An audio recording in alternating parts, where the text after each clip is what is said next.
Atul Pandey classes पर general science में आप सभी का स्वागत है। देखिए, हम लोग अक्रिय गैस के बारे में पढ़ रहे थे कि अक्रिय गैस है क्या, कौन कौन से अक्रिय गैसें हैं, आवर्त सारणी में अक्रिय गैसों का स्थान कहाँ पर है। ठीक है, इस चीज को के बारे में जानकारी ली गई, जिसमें हीलियम के बारे में, नियॉन और आर्गन अक्रिय गैस के गुणों, उसके उपयोग के बारे में पढ़ा गया।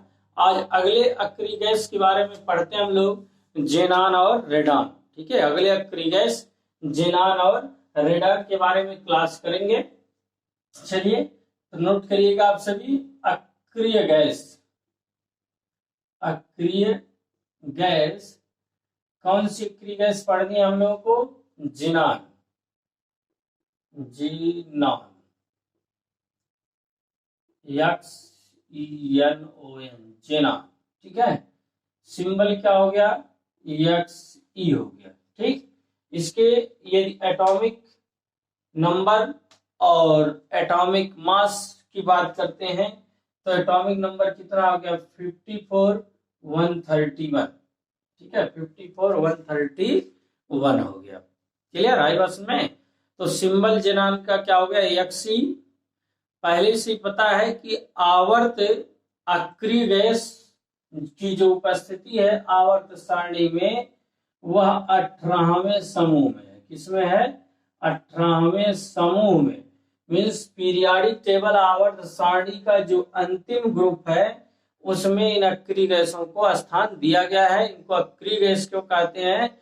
क्योंकि ये तत्व या ये गैसें रासायनिक अभिक्रिया में भाग नहीं लेते, सदा मुक्त अवस्था में पाए जाते हैं। इन कारण इनको अक्रिय गैसें, inert gas, noble gas, noble element, ठीक है, इनर्ट एलिमेंट, ऐसे नामों से जाना जाता है। मतलब ये किसी दूसरे एलिमेंट के साथ क्रिया नहीं करते। तो जेनान का प्रतीक हो गया XE, 54 एटॉमिक नंबर हो गया, और 131 इसका क्या हो गया? एटॉमिक मास हो गया। मतलब परमाणु क्रमांक 54 और जो परमाणु क्रमांक है वही प्रोटॉन की संख्या, मीन्स प्रोटॉन की संख्या कितनी हो गई? 54। यदि न्यूट्रॉन की संख्या की बात करेंगे कि जेनान में न्यूट्रॉन कितना होगा, तो आपको बताया गया कि जेनान में न्यूट्रॉन के लिए इसके मास नंबर से एटॉमिक नंबर मीन्स परमाणु क्रमांक को माइनस कर दीजिए तो कितना हो जाएगा? 11 से 4 जाएगा 7, और 12 से 5 जाएगा, कितना हो जाएगा? 7। मीन्स 77 इसका क्या हो जाएगा? न्यूट्रॉन नंबर आ जाएगा। 77 इसका क्या आ जाएगा? न्यूट्रॉन नंबर आ जाएगा। आवर्त की बात करें कि किस आवर्त में ये होगा, तो यदि आवर्त की बात कर ले तो आवर्त में इसका 5वां आवर्त होगा। आवर्त में कौन सा होगा? 5वां आवर्त होगा। और फिर ये चीज जानिए कि जितने भी अक्रिय गैसें हैं ये पी ब्लॉक में है। अक्रिय गैसें किसमें है? पी ब्लॉक में उपस्थित होती हैं। अक्रिय गैसों की पोजीशन कहाँ पे होती है? पी ब्लॉक में। तो 18वां समूह पी ब्लॉक, और क्या हो गया? 5वें आवर्त में इनकी पोजीशन हो गई। इनके खोजकर्ता की बात करते हैं। खोजकर्ता किसको बोला जाता है? तो विलियम रामसे। खोजकर्ता विलियम रामसे और मैरिस ट्रेविस। और कौन है? मैरिस ट्रेवर्स, मॉरिस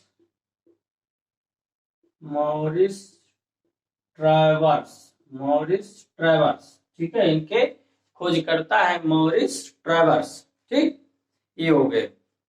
चलिए फिर इनको अन्य नाम से और किससे जानते हैं? जेनान को स्ट्रेंजर गैस बोलते हैं। जेनान को क्या बोलते हैं? स्ट्रेंजर गैस के नाम से जाना जाता है। किसको? जेनान को। जेनान को किससे जाना जाता है? स्ट्रेंजर गैस के नाम से जाना जाता है। इनकी विशेषता की बात कर लें तो वही चीज है कि रंगहीन, गंधहीन, स्वादहीन गैस है। विशेषता इसकी क्या है कि रंगहीन, स्वादहीन, गंधहीन, रंगहीन, स्वादहीन, गंधहीन गैस है। गंधहीन गैस है, गंधहीन गैस है, वायु से भारी है, वायु हवा से भारी गैस है जनान, वायु से क्या है, भारी गैस है जनान। ठीक है, ये इसके बारे में बात है कि वायु से जो है क्या है, भारी गैस है। फिर देखिए इसके उपयोग की बात कर लें। उपयोग किसमें किया जाता है, जेनान का उपयोग एनेस्थीसिया के रूप में किया जाता है। एनेस्थीसिया, एनेस्थीसिया, एनेस्थीसिया, एनेस्थीसिया मतलब निश्चेतक के रूप में, निश्चेतक के रूप में मतलब बेहोशी के रूप में। ठीक है, जब सीजर वगैरह सर्जरी वगैरह होता है तो एक तरीके से समझिए इसका यूज किया जाता है जनान का निश्चेतक के रूप में। ठीक है, मीन्स शून्य के रूप में, या फिर कहा जाता है कि बेहोश करने के लिए इसका प्रयोग किया जाता है। गैस डिस्चार्ज लैंप में अगला यूज किसमें है, गैस डिस्चार्ज लैंप में, गैस डिस्चार्ज लैंप में यूज होता है। लेजर में यूज किया जाता है, किसमें, लेजर में यूज किया जाता है। स्पोर्ट डोपिंग में यूज होता है, स्पोर्ट डोपिंग में, स्पोर्ट डोपिंग में। न्यूरो प्रोटेक्ट में, न्यूरो प्रोटेक्टेंट के रूप में, न्यूरो प्रोटेक्टेंट के रूप में प्रयोग किया जाता है।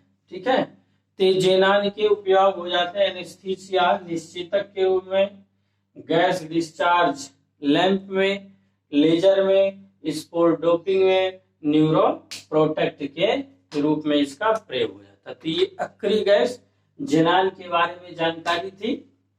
ठीक है, फिर अक्रिय गैस के बारे में जानकारी करते हैं, रेडान। नोट कर लीजिए इसको आप सभी। चैनल को सब्सक्राइब नहीं किए, चैनल को सब्सक्राइब कर दीजिए, लाइक कर दीजिए क्लास को तुरंत ही। ठीक है, शेयर कर दीजिए अपने साथियों के साथ। चलिए अगले अक्रिय गैस की तरफ बढ़ते हैं, रेडान। देखिए जितने भी अक्रिय गैस हैं, बार बार बताया जा रहा है कि आवर्त सारणी के सबसे दाहिनी छोर पे 18वें समूह में स्थित होंगे। सबसे दाहिनी छोर में 18वें समूह में क्या होंगे, स्थित होंगे। रेडान, अगला अक्रिय गैस की बात हो गई, रेडान, रेडॉन। अगला अक्रिय गैस क्या हो गया, रेडान हो गया। ठीक है, इसके सिंबल की जो बात हो गई, इसका सिंबल बोला गया क्या, आर्यन।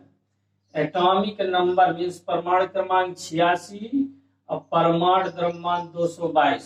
परमाणु क्रमांक 86 और परमाणु द्रव्यमान कितना हो गया, 222 हो गया। मतलब इसमें भी प्रोटॉन की संख्या 86 हो गई, लेकिन न्यूट्रॉन की संख्या, देखिए जो परमाणु क्रमांक है वही क्या है, हमारा प्रोटॉनों की संख्या है। न्यूट्रॉन की संख्या की यदि बात करते हैं तो बार बार बताया जा रहा है कि न्यूट्रॉन की संख्या के लिए परमाणु द्रव्यमान में से परमाणु क्रमांक को घटा दीजिए तो कितना आ जाएगा, यहाँ 12 से 6 जाएगा 6, एक दे दिया 11 से 8 जाएगा 3, 1। ठीक है, 136 न्यूट्रॉन की क्या हो जाएगी, इसमें संख्या हो जाएगी। 136 क्या हो जाएगी, न्यूट्रॉन की संख्या हो जाएगी। यह किस आवर्त में है रेडान, मीन्स किस पीरियड में है रेडान। तो रेडान किस पीरियड में होगा, रेडान की इलेक्ट्रॉनिक कॉन्फ़िगरेशन करने पे मिलेगा यह 6 पीरियड 6 आवर्त में होगा, 18वें समूह में होगा, पी ब्लॉक का होगा, 18वें समूह में होगा और पी ब्लॉक में होगा। ठीक है, इसकी खोज की यदि बात करें तो खोजकर्ता इसके कौन है, डॉर्न। खोजकर्ता डॉर्न जाने जाते हैं, खोजकर्ता का नाम बोला जा रहा है इनका, डॉर्न इनके खोजकर्ता है। यह रेडान के बारे में यदि बात करें, इसकी विशेषता क्या है रेडान की, तो यह प्राकृतिक रेडियो एक्टिव गैस है। विशेषता की बात करें तो, विशेषता की बात करें तो यह प्राकृतिक प्राकृतिक रेडियो एक्टिव गैस है, प्राकृतिक रेडियो एक्टिव गैस है, रेडियो एक्टिव गैस है, प्राकृतिक रेडियो एक्टिव गैस। देखिए इतने सारे हम लोगों ने अक्रिय गैसों को पढ़ा, हीलियम पढ़ा, नियॉन पढ़ा, आर्गन पढ़ा, जेनान पढ़ा, क्रिप्टॉन हुआ, ठीक है। अब फिर क्या आ गया, रेडान आ गया। तो रेडान एक ऐसा अक्रिय गैस है जो प्राकृतिक रेडियो एक्टिव है, बाकी सभी रेडियो एक्टिव नहीं थे, लेकिन रेडान अक्रिय गैस रेडियो एक्टिव नेचर का हुआ। ये भी ध्यान रखिएगा कि कौन सा अक्रिय तत्व है जो रेडियो एक्टिव नेचर का होता है, कौन सा अक्रिय तत्व है जो रेडियो एक्टिव नेचर का होता है, तो वह अक्रिय तत्व कौन सा है, रेडान है। यह सबसे भारी अक्रिय गैस है। अभी तो पढ़ा गया क्या, जेनान वायु से भारी है, लेकिन यह रेडान जो है यह सबसे भारी अक्रिय गैस। अगली विशेषता यह है इसकी कि सबसे भारी अक्रिय गैस, सबसे भारी अक्रिय गैस है, सबसे भारी अक्रिय गैस। प्राकृतिक रेडियो एक्टिव गैस हो गया पहली विशेषता, और सबसे भारी गैस अक्रिय गैस हो गई, ठीक है। अब इसके प्रयोग की बात करते हैं कि उपयोग, इस अक्रिय गैस का उपयोग कहाँ कहाँ पे किया जाता है। तो अक्रिय गैस का उपयोग मतलब रेडान का उपयोग कैंसर में, कैंसर उपचार में, कैंसर उपचार में, ठीक है, कैंसर के उपचार में, रेडियो सक्रियता संबंधी शोध कार्यों में, रेडियो सक्रियता संबंधी शोध कार्यों में, रेडियो सक्रियता संबंधी शोध कार्यों में, शोध कार्यों में। देखिए आपको रेडियो सक्रियता पढ़ाई गई है, पूरी क्लास रेडियो सक्रियता की, रेडियो एक्टिविटी की पढ़ा दी गई है, हमारे प्लेलिस्ट में पड़ी हुई है। आप लोग यदि रेडियो सक्रियता, रेडियो एक्टिविटी जानना चाहते हैं, बैक्यूलर रेज जानना चाहते हैं, रेडियो एक्टिव एलिमेंट जानना चाहते हैं, रेडियो एक्टिव रेज के बारे में जानना चाहते हैं, तो प्लेलिस्ट में जाके रेडियो सक्रियता की 3 क्लासें पढ़ी हैं जो आपके लिए इम्पोर्टेंट है, उसको आप देख सकते हैं। Atul Pandey classes for general science में, ठीक है। चलिए देखिए, अगर लाइक अभी तक ना किया हो क्लास को तो लाइक कर दीजिए। कैंसर उपचार में, रेडियो सक्रियता संबंधी शोध कार्यों में, हाइड्रोलॉजिक रिसर्च में, किसमें काम उपयोग होगा, हाइड्रोलॉजिक रिसर्च में, हाइड्रोलॉजिक रिसर्च में, हाइड्रोलॉजिक रिसर्च में इसका प्रयोग किया जाएगा। वायु के द्रव्यमान को ट्रैक करने में, वायु के द्रव्यमान को ट्रैक करने में, वायु के द्रव्यमान को ट्रैक करने में, ठीक है। और भूकंप का अनुमान लगाने में, भूकंप का अनुमान लगाने में, भूकंप का अनुमान लगाने में, भूकंप का अनुमान लगाने में, इनकी क्या है, प्रयोग, ठीक है, उपयोग। तो ये जनरल रेडान के उपयोग है कि कैंसर उपचार में, रेडियो सक्रियता संबंधी शोध कार्यों में, हाइड्रोलॉजिक रिसर्च में, वायु के द्रव्यमान को ट्रैक करने में, भूकंप का अनुमान लगाने में।